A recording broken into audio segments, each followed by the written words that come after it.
Je m'appelle Kevin, j'ai 42 ans, et je suppose qu'on pourrait dire que j'ai passé la majeure partie de ma vie à apprendre à la dure que parfois, la famille n'est pas une question de lien du sang, mais plutôt de ceux qui sont réellement présents pour vous. J'ai grandi en tant que l'aîné de 2 garçons, celui dont on attendait toujours qu'il montre l'exemple, tandis que mon jeune frère, Matt, était traité comme une sorte de prodige. Vous voyez le genre. Mes parents accrochaient ces dessins d'école au frigo comme s'il s'agissait de pièces de musée, tandis que les miens étaient discrètement jetés à la poubelle le lendemain. À l'époque, je le prenais à la légère, pensant que c'était du favoritisme. Mais en grandissant, le schéma n'a jamais changé. Il est juste devenu plus cruel. Matt était le ticket d'or aux yeux de mes parents. Quand il a été renvoyé de l'université, ils ont dit qu'il cherchait sa voie. Quand j'ai pris un emploi stable juste après le lycée pour subvenir à mes besoins, ils ont dit que je m'étais installé trop tôt. Quand il s'est marié, mes parents ont pratiquement financé tout le mariage. Pendant ce temps, quand ma femme Sarah et moi nous sommes mariés, ma mère s'est plainte que notre petite cérémonie avait été organisée trop tard pour qu'elle puisse y assister. Malgré tout, j'essayais de laisser tomber. J'avais un bon travail, une femme qui me soutenait et, plus tard, une fille qui est devenue mon monde entier. Elle s'appelle Emily. Elle a 18 ans maintenant, elle est intelligente comme toute avec cette étincelle qui vous fait croire qu'elle va faire de grandes choses dans la vie. Pendant des années, j'ai essayé de maintenir la paix. J'allais aux réunions de famille, j'endurais les comparaisons constantes et je faisais semblant de ne pas remarquer la façon dont les yeux de mes parents s'illuminaient chaque fois que Matt entrait dans la pièce. Sarah me disait, « Tu ne leur dois rien, Kev. » Mais une partie de moi voulait toujours leur approbation, une forme de validation que je n'avais pas complètement échoué en tant que leur fils. Je suppose que c'est ce que des décennies de conditionnement peuvent faire. Vous vous convainquez que peut-être, si vous êtes assez patient, ils finiront par vous voir. Cette illusion s'est brisée l'année dernière, le soir de la remise des diplômes d'Emily. Elle avait travaillé si dur pour en arriver là. Des séances d'études tardives, des emplois à temps partiel, même du tutorat pour les jeunes élèves afin de gagner un peu d'argent supplémentaire. Elle avait obtenu une bourse pour l'université de ses rêves. Et Sarah et moi ne pouvions pas être plus fiers. Nous avions prévu un petit dîner de famille pour célébrer l'événement. Rien de tapas à accent grave-l'œil, juste des proches, de la bonne nourriture et un toast au travail acharné de notre fille. J'avais envoyé les invitations des semaines à l'avance, y compris à mes parents et à la famille de Matt. Quelques jours avant l'événement, ma mère a appelé. J'ai tout de suite senti que quelque chose n'allait pas. Son ton était prudent, presque répété. « Kevin, mon chéri, commença-t-elle, à propos du dîner de remise des diplômes. Nous pensions que ce n'était peut-être pas la meilleure idée d'en faire toute une histoire. » J'ai froncé les sourcils, confus. « Qu'est-ce que tu veux dire, maman ? » « Ce n'est qu'un dîner. » Émilie l'attend avec impatience. « Eh bien, hésita-t-elle. Tu sais comment ça se passe avec Matt ces derniers temps. Il a eu tellement de mal depuis les licenciements. Et maintenant que Josh, elle parlait de mon neveu, le fils de Matt, a été accepté dans cette académie privée, nous pensions qu'il serait peut-être préférable de lui accorder un peu d'attention. Il a du mal à prendre confiance en lui, et il ne serait pas juste de lui faire de l'ombre en ce moment. Pendant une seconde, j'ai cru avoir mal entendu. « Attends, dis-je, en essayant de garder ma voix calme. Vous ne voulez pas qu'on célèbre la remise des diplômes d'Emily parce que ça pourrait vexer Josh. » Elle soupira comme si c'était moi qui étais déraisonnable. « Kevin, ce n'est pas ça. Nous pensons juste que le timing est important. Vous pourrez peut-être faire une petite fête plus tard. Juste toi et Sarah. Tu comprends, n'est-ce pas? C'est ce qu'il y a de mieux pour la famille. » Cette phrase, « ce qu'il y a de mieux pour la famille », a toujours été son bouclier préféré. Cela signifiait que tout ce qu'il décidait était automatiquement juste, et que toute résistance signifiait que vous étiez égoïste. J'ai raccroché ce soir-là avec la poitrine serrée et la mâchoire encore plus serrée, essayant de comprendre. Quand je l'ai dit à Sarah, elle m'a juste regardé comme si elle ne pouvait pas le croire. « Ils sont sérieux ?» demanda-t-elle. « Ils ont vraiment dit ça ?» « Oui, dis-je, en m'enfonçant dans le canapé. Apparemment, célébrer la réussite de notre fille blesserait les sentiments des enfants de Matt. » La réaction de Sarah fut immédiate. « Alors, oublie-les. Nous ferons la fête sans eux. » Et nous l'avons fait. Ce soir-là, nous avons dîné avec quelques amis proches et des membres de la famille qui s'en souciaient vraiment. Emily était rayonnante dans sa robe de remise des diplômes, souriant en tenant son certificat. Et pendant un moment, j'ai complètement oublié mes parents. Mais au fond de moi, je n'arrivais pas à me débarrasser de la douleur. Ils n'ont même pas appelé pour la féliciter. Pas un texto, pas une carte, rien. La fois suivante où j'ai vu mes parents, c'était lors d'un barbecue familial quelques mois plus tard, organisé chez Matt. C'était censé être décontracté, mais ça ressemblait plus à une pièce de théâtre centrée sur lui et sa famille. Ma mère n'arrêtait pas de se vanter de la façon dont Josh est si avancé pour son âge et du fait que Matt pense à créer une nouvelle entreprise. Quand elle m'a finalement regardé, elle m'a adressé un demi-sourire et a dit « Comment va ta petite ? Installée dans ce petit collège, n'est-ce pas ? Université ?» ai-je corrigé doucement. « Et oui, elle va très bien. »« Oh, bien, dit-elle, se retournant déjà vers Matt. C'était un petit moment, mais ça disait tout. Sarah croisa mon regard de l'autre côté de la table, secouant silencieusement la tête. Plus tard ce soir-là, alors que nous rentrions en voiture, elle dit, « Kev, tu essaies de gagner leur amour depuis 40 ans. Je pense qu'il est temps que tu arrêtes. » J'avais envie de contester, mais je ne pouvais pas. Elle avait raison. Pourtant, rompre les liens semblait impossible. Ce n'est pas facile de s'éloigner des personnes qui vous ont élevé, même lorsqu'elles ont passé toute votre vie à vous rappeler que vous ne serez jamais à la hauteur. Cela a changé quelques mois plus tard, pendant Thanksgiving. Mes parents nous avaient invités à nouveau, et contre l'avis de Sarah, j'ai accepté d'y aller.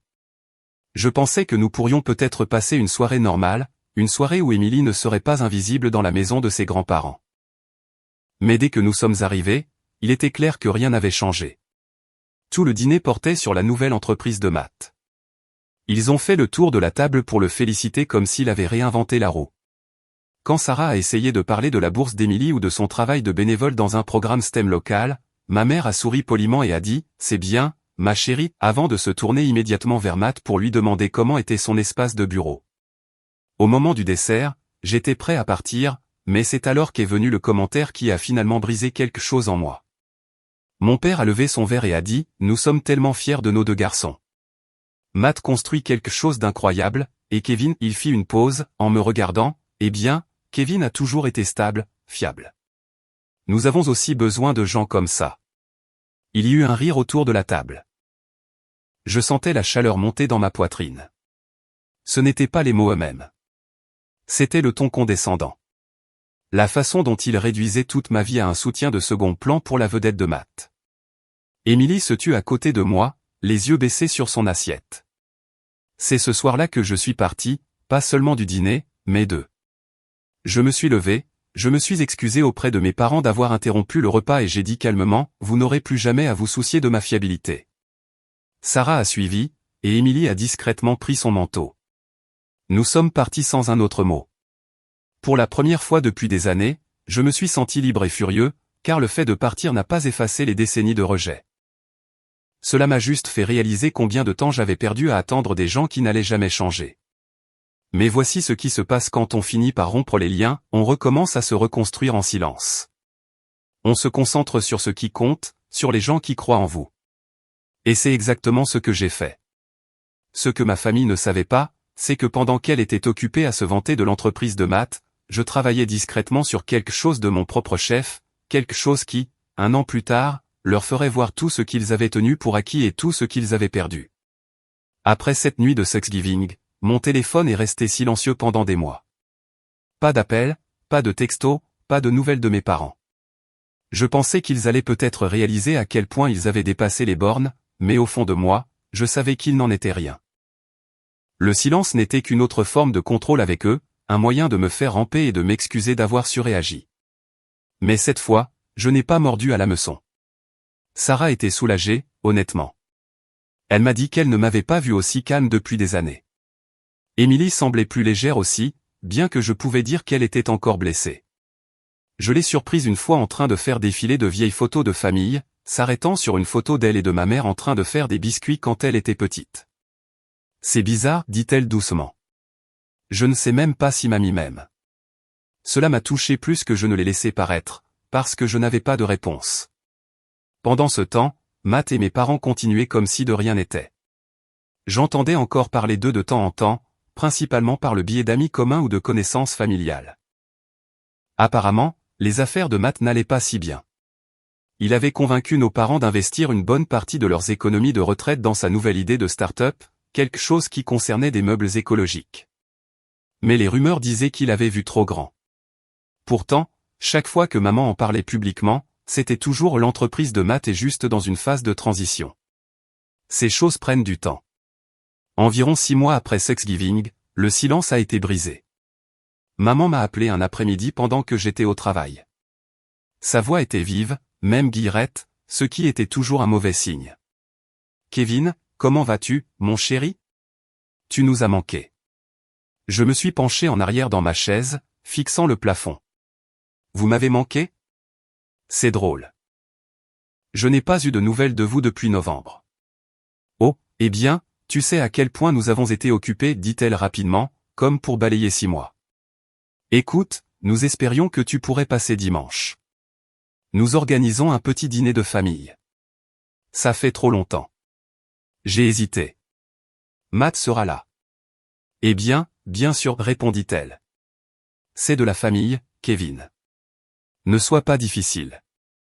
J'ai failli refuser, mais quelque chose dans son ton a attiré mon attention. Elle ne m'invitait pas seulement par bonté d'âme. Il y avait quelque chose qu'elle voulait. Contre mon meilleur jugement, j'ai accepté. Sarah n'aimait pas l'idée, mais elle ne m'a pas arrêté. « Promets-moi juste que tu ne les laisseras plus te toucher, dit-elle avant que je ne parte ce dimanche. » Quand je suis arrivé, tout semblait bizarre. La maison avait l'air différente. Des cartons empilés près du couloir, des papiers éparpillés sur le comptoir. Papa était assis dans son fauteuil inclinable, ses lunettes baissées sur son nez, faisant défiler les pages sur sa tablette comme s'il n'avait même pas remarqué que j'étais entré. Maman m'a accueilli avec son étreinte trop serrée habituelle, cette étreinte qui ressemble plus à de la possession qu'à de l'affection. Matt était déjà là, l'air inhabituellement nerveux. Il avait pris du poids, ses cheveux étaient un peu plus fins, et son sourire suffisant habituel était remplacé par quelque chose de plus forcé. « Kev, dit-il, en me tapant sur l'épaule. Content de te voir, mec. Ça fait un bail. » J'ai hoché la tête avec raideur. Oui, ça fait un bail. Nous nous sommes tous assis pour dîner et pendant les 20 premières minutes, les choses étaient maladroites mais tolérables. Ma mère a parlé de son jardin, papa d'un nouveau médicament, la conversation de remplissage habituelle. Puis Matt s'éclaircit la gorge. Alors, je voulais partager quelques nouvelles, commença-t-il. Les affaires ont été difficiles ces derniers temps. Le marché n'est plus ce qu'il était, mais j'ai un nouveau plan. Plus grand, meilleur, plus durable. Maman hocha la tête avec enthousiasme. Il a travaillé si dur, Kevin. Tu n'imagines pas le potentiel que cela a. J'ai forcé un sourire poli. C'est génial, Matt. J'espère que ça marchera cette fois-ci. Il me lança un regard étrange. En fait, c'est un peu pour ça qu'on voulait que tu sois là ce soir. Les mots tombèrent comme une pierre dans mon estomac. Nous, demandai-je lentement. Maman se pencha en avant, croisant les mains. Kevin, l'entreprise de ton frère est sur le point de réaliser quelque chose de merveilleux, mais il a juste besoin d'un peu d'aide supplémentaire pour passer les prochains mois. Je clignai des yeux, incrédule. De l'aide comme. De l'argent? Eh bien, oui, dit-elle comme si c'était évident. Tu as toujours été le plus responsable. Tu as des économies, un emploi stable. Matt a juste besoin d'un prêt relais. Il te remboursera une fois que ses investisseurs auront versé l'argent. Matt hocha la tête avec ferveur. C'est une certitude, Kev. Nous avons déjà reçu des marques d'intérêt de la part de quelques investisseurs providentiels. J'ai juste besoin de passer ce trimestre. Je n'en croyais pas mes oreilles. Après tout, le favoritisme, les insultes, le mépris, ils avaient le culot de me rappeler juste pour financer son entreprise en faillite. Laissez-moi bien comprendre, dis-je lentement. Vous avez ignoré la remise des diplômes de ma fille, vous avez rejeté tout ce qu'elle a accompli, vous nous avez traités comme un bruit de fond, et maintenant vous voulez que je renfloue Matt? Le sourire de maman vacilla. Kevin, il ne s'agit pas du passé. Il s'agit de la famille qui se soutient mutuellement. C'est drôle comme ça ne s'applique que lorsque Matt a besoin de quelque chose, rétorquai-je. Papa leva finalement les yeux de sa tablette. Ne prends pas ce ton avec ta mère. Elle essaie juste d'aider ton frère à réussir. Tu as toujours été si sensible, Kevin. Ce mot sensible était celui qu'ils avaient utilisé toute ma vie chaque fois que j'osais parler. Sensible de vouloir de l'équité. Sensible de vouloir une reconnaissance. Sensible de ne pas les laisser me marcher dessus. Je posai ma fourchette, mon appétit disparut. Vous savez ce qui est drôle, dis-je doucement. J'ai passé des années à penser que je n'étais pas assez bien pour vous, mais la vérité est que je ne vous ai jamais été utile de la même manière que Matt. L'expression de maman se durcit. Ce n'est pas vrai. Nous vous aimons autant l'un que l'autre. Autant l'un que l'autre? Je ris amèrement. Vous n'avez même pas pu fêter votre petite fille parce que cela pourrait contrarier votre petit-fils préféré. Ce n'est pas de l'amour. C'est de la hiérarchie. Pendant un moment, personne ne parla. Puis Matt soupira dramatiquement. Allez, Kev. N'en fais pas toute une histoire. C'est juste un prêt. Tu peux te le permettre. Quelque chose en moi a craqué. Tu as raison, dis-je en me levant. Je peux me le permettre. Mais je ne le ferai pas, parce que j'ai finalement appris la différence entre la famille et les parasites. Maman haleta comme si je l'avais giflé. Kevin, comment oses-tu parler à ton frère comme ça? C'est un homme adulte, dis-je froidement. Il n'a plus besoin de moi pour protéger son ego. Je suis parti avant qu'il ne puisse dire un mot de plus. Mes mains ont tremblé pendant tout le trajet du retour. Mais sous la colère, il y avait autre chose, le soulagement. Pour la première fois, je ne me sentais pas coupable de m'être défendu. Je n'ai plus eu de nouvelles d'eux pendant un certain temps après cela. Mais les retombées sont venues doucement et cruellement quelques semaines plus tard. Cela a commencé par des chuchotements dans le groupe de discussion familiale élargi. Des pics subtils à mon attitude, de petites remarques sur le fait que j'avais abandonné mes parents quand ils avaient le plus besoin de moi. Puis sont venus les appels téléphoniques de parents à qui je parlais à peine, me demandant pourquoi je ne pouvais pas simplement aider Matt. Comment cela ne concerne pas l'argent? Il s'agit de la famille. Mes parents avaient complètement déformé l'histoire, me dépeignant comme égoïste et sans cœur, tout en omettant commodément la partie où ils avaient émotionnellement négligé ma fille et exigé que je finance l'entreprise en faillite de mon frère. Le coup dur est arrivé quand Émilie l'a découvert. Elle était allée rendre visite à mes parents toute seule, contre mon avis. Je veux juste les voir, papa, dit-elle. La façon dont les choses étaient avant me manque. Je l'ai avertie que cela ne se passerait pas bien, mais elle avait de l'espoir. Quand elle est revenue, elle n'a pas dit un mot pendant 1 heure. Puis elle a éclaté en sanglots. Apparemment, ma mère lui avait dit que je ruinais la famille et que mon refus d'aider son oncle lui apprenait à être égoïste. Ils ont même dit que Sarah m'avait monté contre eux. C'est à ce moment-là que quelque chose en moi s'est complètement durci. Il ne s'agissait plus seulement de moi. Ils pouvaient me maltraiter autant qu'ils voulaient, mais traîner ma fille là-dedans, la faire se sentir coupable de leur manipulation, c'était une ligne que je ne leur pardonnerais jamais d'avoir franchie. J'ai essayé de passer à autre chose après cela, mais je ne pouvais pas. Chaque fois que je voyais le visage d'Émilie, blessé, confus, je savais que je devais faire quelque chose. Pas pour me venger exactement, mais pour la justice, pour la clôture, pour la paix. Et le destin, il semblait, m'a offert l'opportunité parfaite, car peu de temps après, le gros investissement de Matt a implosé. La nouvelle s'est répandue rapidement. La start-up de meubles écologiques s'est effondrée, et avec elle la plupart des économies de mes parents. Ils avaient tout mis en lui émotionnellement et financièrement, et soudain, leur garçon en or n'était plus si doré. Ils ne le savaient pas encore, mais pendant que l'empire de Matt s'effondrait, j'avais discrètement construit quelque chose de mon propre chef. Quelque chose de réel, quelque chose de réussi, quelque chose dont ils n'auraient jamais pensé que j'étais capable. Et quand ils finiraient par revenir frapper à la porte, fauchés, désespérés et humiliés, ce serait à mon tour de décider s'il fallait ouvrir la porte. Après l'implosion de l'entreprise de Matt, les retombées ont été brutales. Je ne vais pas mentir, il y avait une partie de moi qui ressentait de la satisfaction, une étincelle de « enfin, il goûte à la réalité ». Mais ce sentiment a rapidement été enfoui sous un mélange plus lourd et plus compliqué de colère, de déception et de pitié. Mes parents étaient sous le choc, se promenant dans la maison comme des animaux piégés, marmonnant des erreurs et des trahisons. Ils étaient si sûrs de Matt, si certains que son charme et sa vision allaient le porter, et maintenant l'illusion s'était complètement brisée. Au début, je suis resté à l'écart. Sarah n'arrêtait pas d'insister pour que j'ignore leurs appels et leurs textos, qui devenaient de plus en plus fréquents, et qui étaient subtilement voilés d'excuses et de supplications. Kevin, maman avait écrit dans un courriel particulièrement désespéré, nous ne voulions pas que les choses dégénèrent à ce point. Pouvons-nous s'il vous plaît parler? Nous avons besoin de notre famille ensemble. Je n'ai pas répondu. J'ai laissé les courriels s'accumuler non lus dans ma boîte de réception. Chacun d'eux ressemblait à un nouveau rappel de toutes les années où ils avaient ignoré mes réalisations, les étapes importantes de ma fille et le favoritisme constant qui avait défini ma vie. Émilie, pendant ce temps, s'épanouissait dans son programme de bourse. Elle postulait à des stages, excellait dans ses cours et se faisait des amis qui l'appréciaient pour ce qu'elle était. La voir grandir est devenue mon encre.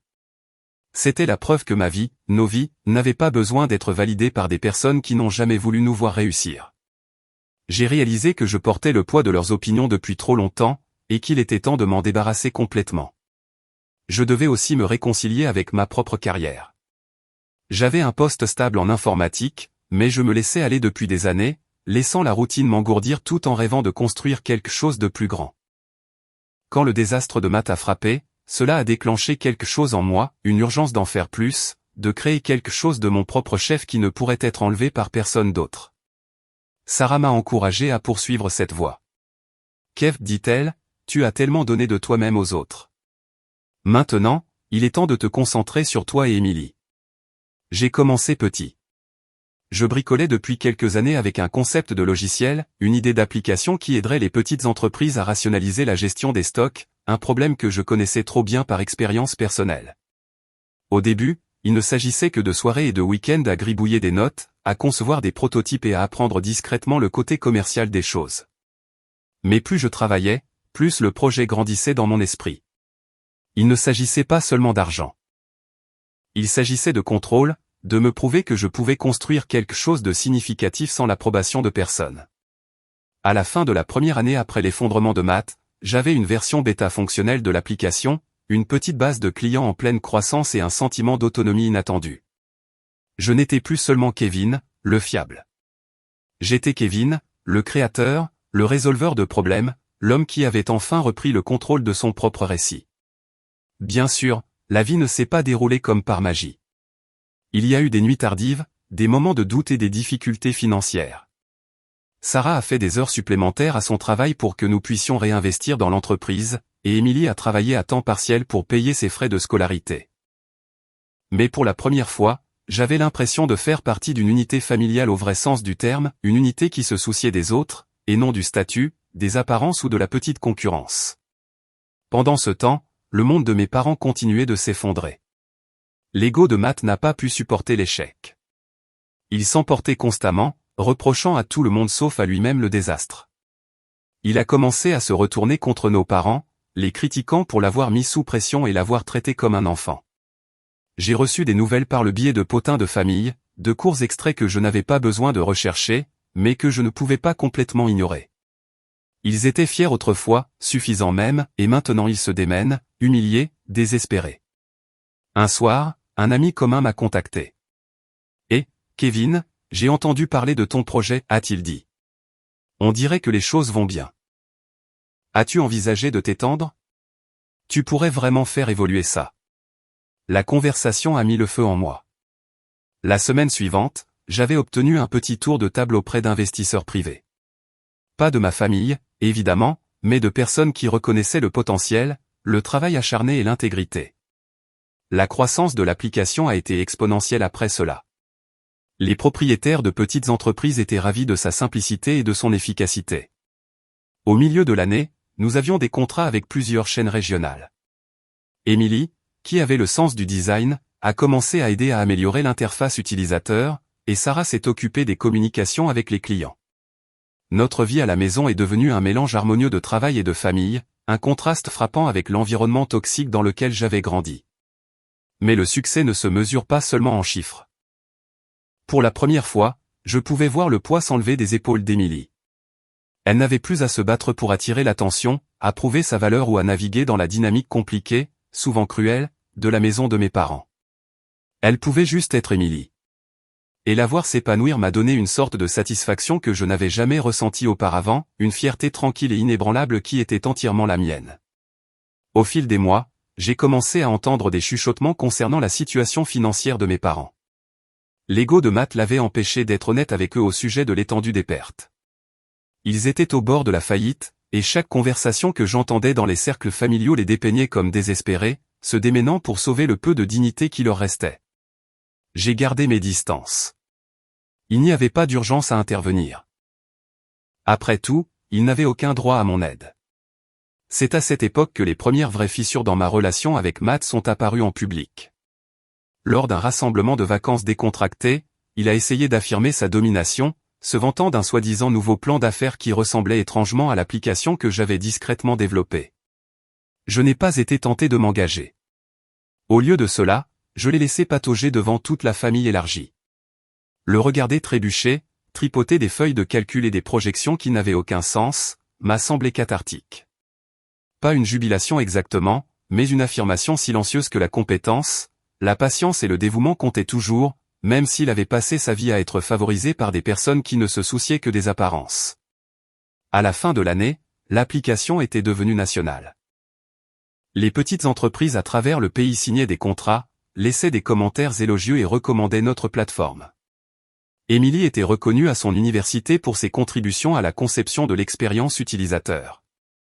Et Sarah et moi avions réussi à créer un équilibre entre la famille, les affaires et le développement personnel que je n'avais pas cru possible dans ma vie. À travers tout cela, mes parents sont restés à la périphérie, envoyant des courriels occasionnels qui imploraient des rencontres, des excuses subtilement voilées de manipulation.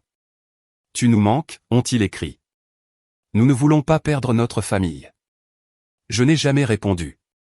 Je savais que tout ce que je dirais serait déformé en preuve d'ingratitude ou d'arrogance.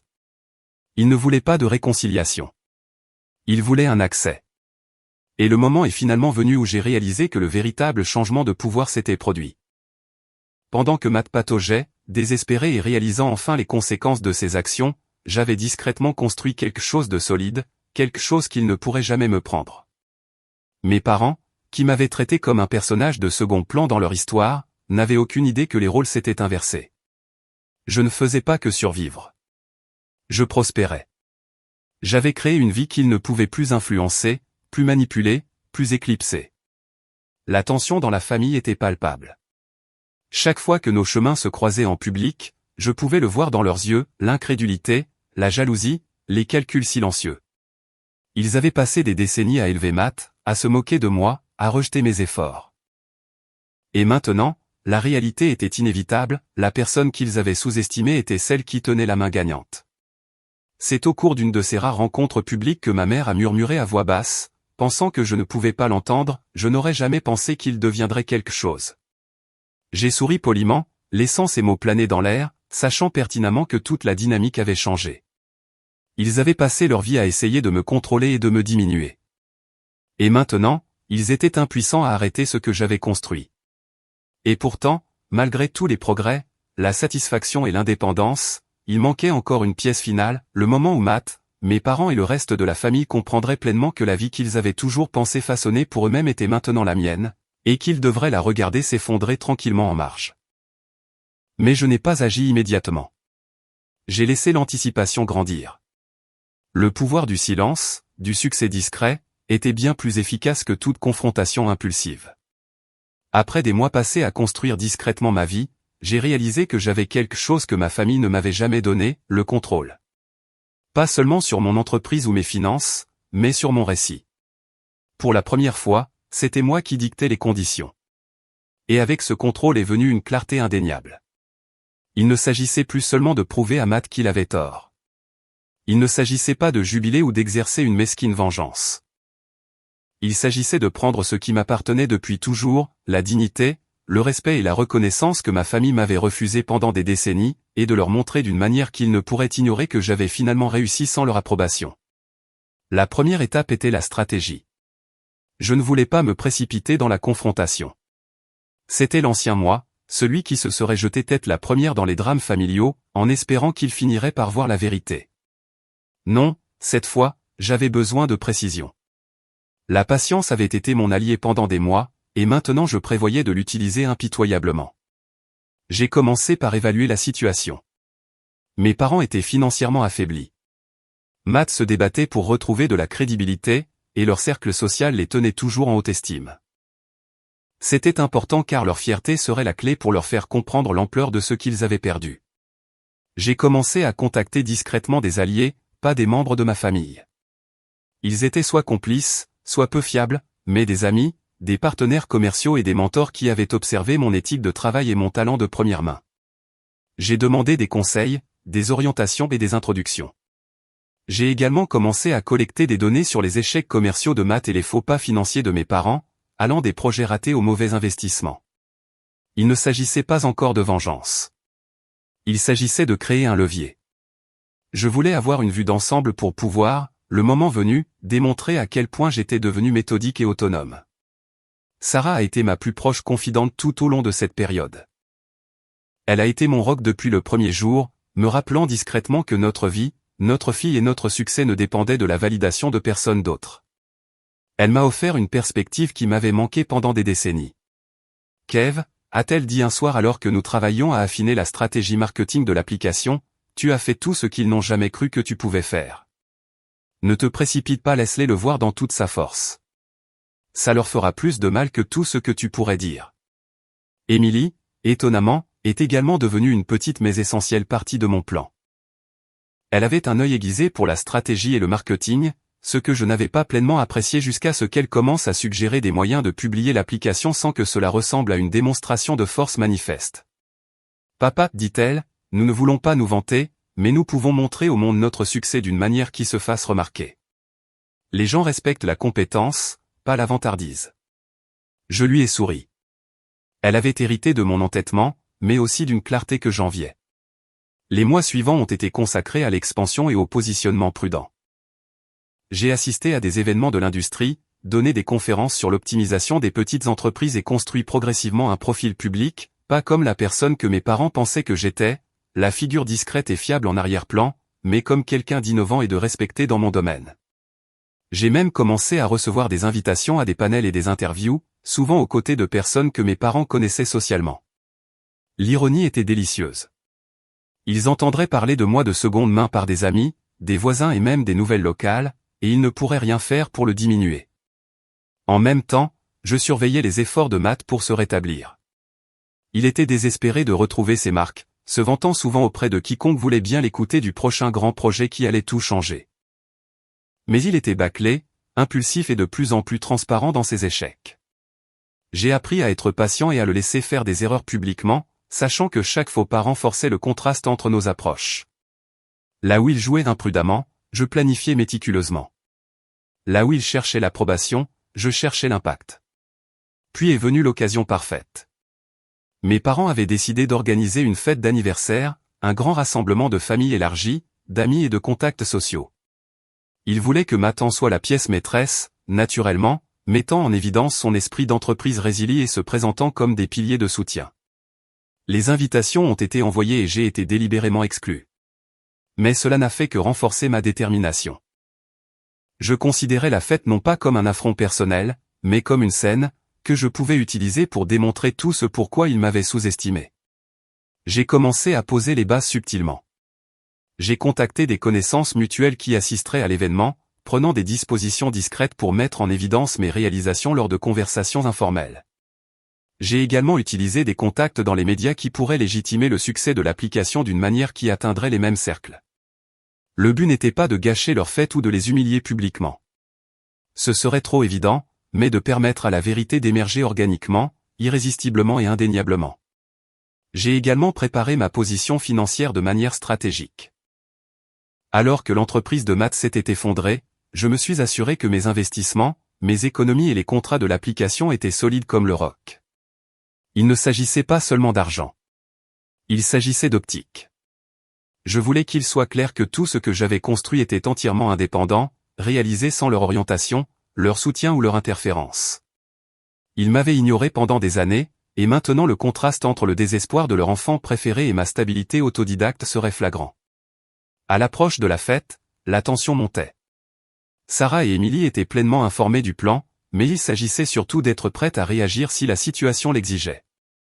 Kev, dit Sarah un soir alors que nous examinions la liste des invités, rappelle-toi, le but n'est pas seulement de prouver quelque chose. C'est de leur faire comprendre que leurs choix, nous ignorer, favoriser Matt, ont des conséquences. Et c'est mieux si cela vient du monde qui le remarque, pas de nous qui le leur crions dessus. Émilie acquiesça, ajustant ses notes pour une petite présentation qu'elle avait organisée pour l'application. Ils vont voir ce que nous avons construit, dit-elle. Qu'ils le veuillent ou non, ils ne pourront pas nous ignorer cette fois. J'ai ressenti un mélange d'anticipation et de calme. Pendant si longtemps, j'avais porté la frustration, la colère, la douleur de leur favoritisme. Maintenant, je l'avais transformé en un plan. Chaque étape que j'avais franchie, l'application, la reconnaissance publique, la sécurité financière, les alliances, étaient un élément constitutif de ce moment. Je n'agissais pas par dépit. J'agissais avec précision. Et pourtant, je savais que je devais attendre. Je devais être patient car un seul faux pas pouvait transformer ma stratégie calculée en chaos. Le timing était essentiel. J'ai observé de loin mes parents s'affairer aux préparatifs de la fête, passant des appels, envoyant des rappels, veillant à ce que Matt soit au centre de l'attention.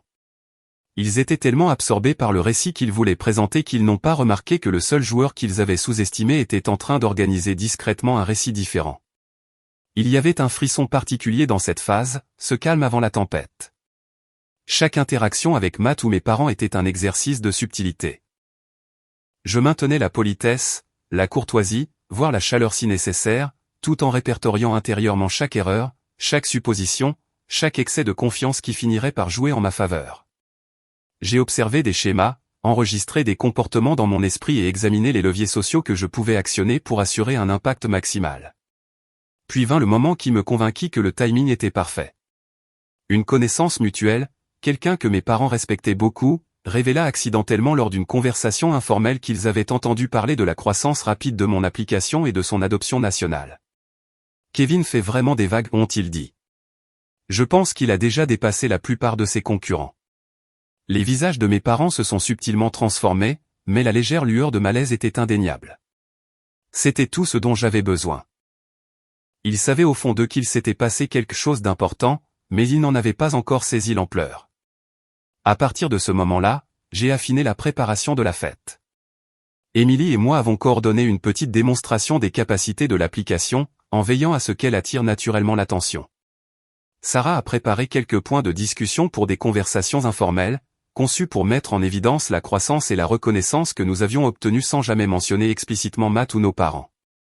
Tout était organisé pour que le récit parle de lui-même, indéniable et public. Et à l'approche du jour de la fête d'anniversaire, j'ai ressenti un étrange mélange d'excitation et de sérénité. Pour la première fois de ma vie, je n'étais pas à la merci des caprices de mes parents, de leur favoritisme ou de leurs idées dépassées sur ce que signifie le succès. J'avais construit quelque chose de durable, quelque chose d'indéniable, et j'étais prêt à laisser le moment se dérouler. Le jour de la fête d'anniversaire de mes parents est arrivé, et l'atmosphère était chargée de leurs prétentions habituelles, de sourires polis, de fleurs soigneusement arrangées et du sentiment d'un récit méticuleusement organisé où Matt serait une fois de plus la star brillante. Il n'avait aucune idée que le récit avait changé, que je tenais maintenant la plume. Sarah, Émilie et moi sommes arrivés juste au moment où le rassemblement atteignait son apogée. Je me suis habillé de manière conservatrice, rien de tape à accent grave-l'œil, rien qui attire l'attention, mais je portais avec moi une confiance tranquille qui ne vient que du fait de savoir que le sol sous vos pieds est solide, inébranlable. Dès notre entrée, j'ai remarqué les subtils changements dans leurs expressions. Les yeux de mes parents se sont tournés vers moi, cherchant des signes de faiblesse ou d'insécurité. Il n'y en avait aucun. Le sourire suffisant de Matt s'est altéré presque imperceptiblement quand il a vu le calme posé de mon attitude. Il avait l'air de s'attendre à ce que je sois timide, apologétique ou désespéré d'approbation. Au lieu de cela, j'ai simplement souri poliment, j'ai fait un signe de tête à quelques parents éloignés et j'ai commencé à me déplacer dans la pièce avec Émilie à mes côtés. La première vague de ma subtile préparation était la sensibilisation du public. J'avais discrètement coordonné avec plusieurs contacts de l'industrie qui se trouvaient être présents à la fête. Ce sont des gens qui suivaient l'ascension de mon application et étaient impatients de la voir reconnue. Lorsque la conversation s'est tournée vers les affaires, inévitablement elle l'a fait parce que Matt et mes parents n'ont jamais manqué de mentionner leur succès, ces invités ont naturellement orienté la discussion vers moi. Le projet de Kevin est incroyable, a dit l'un d'eux, en jetant un coup d'œil nonchalant à mes parents. Il s'est étendu à l'échelle nationale en moins d'un an, et ses taux de satisfaction client sont hors normes. Un autre a renchéri, oui, il a été présenté dans plusieurs publications de l'industrie et il encadre déjà de jeunes entrepreneurs. Je pouvais sentir la température dans la pièce changer imperceptiblement. Mes parents ont souri poliment, essayant de garder leur calme, mais le subtil tremblement sur la lèvre de ma mère trahissait son malaise. Matt, quant à lui, essayait de reprendre le récit en main.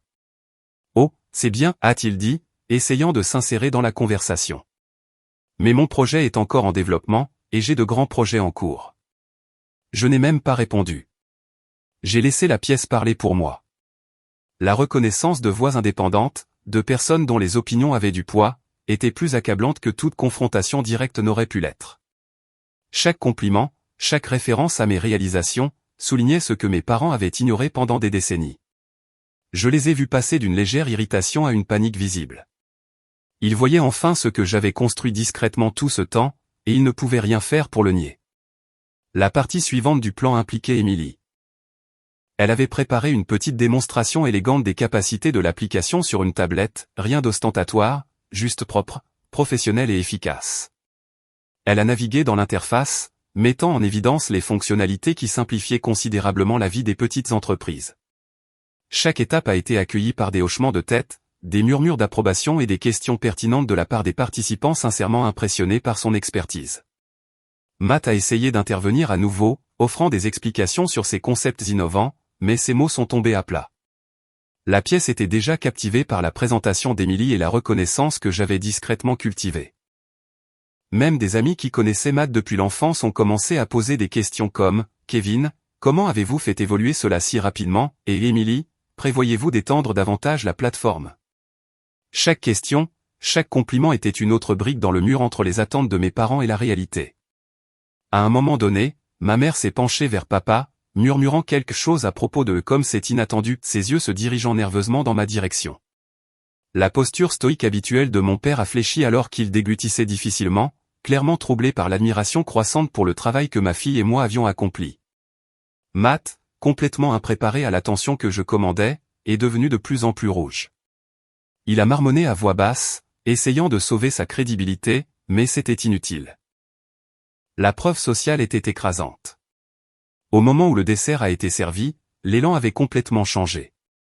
Les invités étaient en effervescence à propos de nos réalisations, admirant discrètement l'ingéniosité, le dévouement et le succès qui avaient prospéré sans le favoritisme familial qui avait défini la vie de Matt. Mes parents étaient piégés, incapables d'intervenir, incapables de diminuer ce qui était juste devant eux.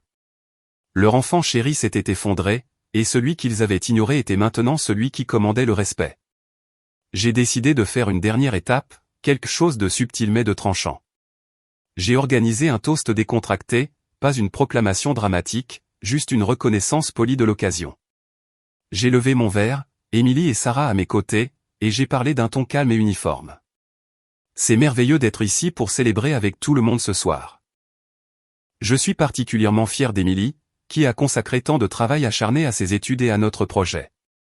La voir grandir et contribuer à quelque chose de significatif a été le point culminant de mon année. Il y a eu une pause, une reconnaissance collective de la pièce. Les sourires forcés de mes parents ont tressailli, essayant désespérément de garder leur calme. La mâchoire de Matt s'est serrée. Je pouvais voir la réalisation poindre dans ses yeux. La vie pour laquelle il l'avait toujours élevée, les louanges et l'admiration qui avaient autrefois été les siennes, étaient maintenant entièrement centrées sur moi et ma fille. L'ironie n'a échappé à personne qui avait été témoin de leur comportement antérieur au fil des ans. Un des invités s'est penché, murmurant assez fort pour que tout le monde l'entende, « Kevin, c'est vraiment impressionnant. Je n'arrive pas à croire que tu aies réussi ça si discrètement. » La plupart des gens se seraient vantés, mais tu as laissé le travail parler de lui-même. Les mots étaient comme un écho dans la pièce. Mes parents pouvaient les entendre. Ils savaient que leur tentative de contrôle avait échoué, et ils ne pouvaient rien faire pour l'inverser. Matt ouvrit la bouche, probablement pour essayer de se défendre, mais personne n'écouta. L'attention de la pièce était fixée sur le fait indéniable que le favoritisme passé de ma famille avait construit quelqu'un pour échouer tout en ignorant quelqu'un qui était tranquillement capable d'un succès réel et durable. À la fin de la soirée, le subtil changement de pouvoir social était terminé. Les invités nous ont félicités Émilie et moi à plusieurs reprises, et les éloges étaient authentiques, mérités et indépendants de l'influence de mes parents. Matt est parti tôt, claquant la porte derrière lui, son ego meurtri et brisé. Mes parents sont restés un peu plus longtemps, essayant de sauver la dignité, mais chaque tentative de leur part de rediriger l'attention vers Matt a été accueillie par des déviations polies des autres. La réalité était inattaquable. Leurs années de favoritisme les avaient finalement rattrapés, et j'avais tranquillement orchestré un scénario où la vérité était indéniable. Plus tard dans la nuit, alors que nous rentrions à la maison, Sarah m'a jeté un coup d'œil, les yeux écarquillés d'un mélange de fierté et d'incrédulité. « Tu l'as fait, dit-elle doucement. C'était parfait. Tu n'as pas crié. Tu ne t'es confronté à personne. Tu les as juste laissés regarder la vérité se dérouler. » Émilie a renchéri, souriant. Je pense qu'ils ont enfin compris, et je pense qu'ils ont peur. Je me suis permis un sourire tranquille. Bien, ils devraient l'être. Je ne me sentais pas vindicatif dans le sens cruel du terme. Je me sentais responsabilisé. J'avais l'impression d'être un homme qui avait passé une vie sous-estimée, ignorée et rejetée, et qui était finalement entré dans sa propre lumière. J'avais construit une vie que ma famille n'avait jamais imaginée possible. Et je l'avais fait avec intégrité, précision et patience. Au cours des semaines suivantes, les retombées se sont poursuivies. Les commérages familiaux ont commencé à circuler, cette fois centrés sur les échecs de Matt et mon succès. Mes parents ont été forcés de se rendre compte que le fils qu'ils avaient méprisé était celui qui réalisait ce qu'ils avaient toujours voulu. Les invitations à des événements familiaux ont diminué de leur côté. Soudain, ma présence n'était pas seulement reconnue. Elle était nécessaire pour les apparences et la crédibilité. Mais à ce moment-là, je n'avais plus besoin d'eux. J'avais récupéré non seulement mon succès, mais aussi ma dignité et le sentiment de valeur de ma fille. Émilie savait que ses réalisations étaient les siennes, validées par des personnes qui les comprenaient et les appréciaient vraiment. Matt a appris douloureusement et publiquement que le charme et le favoritisme ne pouvaient vous mener que jusqu'à un certain point.